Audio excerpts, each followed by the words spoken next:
Here, as part of the Australian Leadership Project, I interviewed Sally Foley-Lewis on Australian leadership, and I asked her about her optimism and the case for optimism. You are such an optimistic and an effervescent person.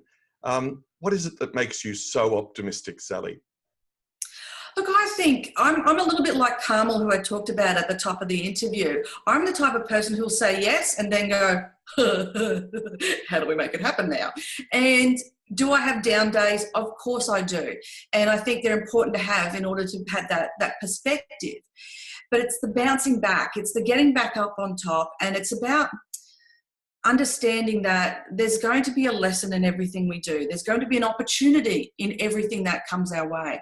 And I think we are totally and utterly bombarded by enough negativity and comparison. I think we suffer from comparisonitis. That's my new word. And so what we probably could do with is changing our own attitude, our reframe. You know, I work with a lot of middle managers, and so what happens is that there's this, I've got to have a difficult conversation, or this person's terrible to work with, or I'm sick of telling this employee what to do. Now, all that negativity is basically the setup for a negative situation, a negative outcome. So I see my job as going in and saying, hang on a second, what is it you actually want? Well, I want change. I want improvement. I want this. So the conversation you're going to have is actually a helpful one rather than a negative or difficult one. So I think it comes back to us. You know, I know this is a really cliche old analogy, but when you point the finger at someone else, there's three fingers pointing back at you. And that's the piece. I think that, you know, when I show up into a conversation, how I show up invites the response. And so that's the sort of thing I think we could do with boosting some more optimism into. When we look at global leadership, I did an interview with Dominic Barton, the global CEO of McKinsey's, and he says all good leadership must be optimistic. As you said earlier, giving other people the right to lead, authority to lead. When things go right, give them the credit. When things go wrong, take the responsibility yourself. So for you as a leader, talking to other leaders and looking at the world around you, what's the case for optimism? Why should people be optimistic and looking forward to a better world or a better workplace? Because I think that more opportunities will come out of it.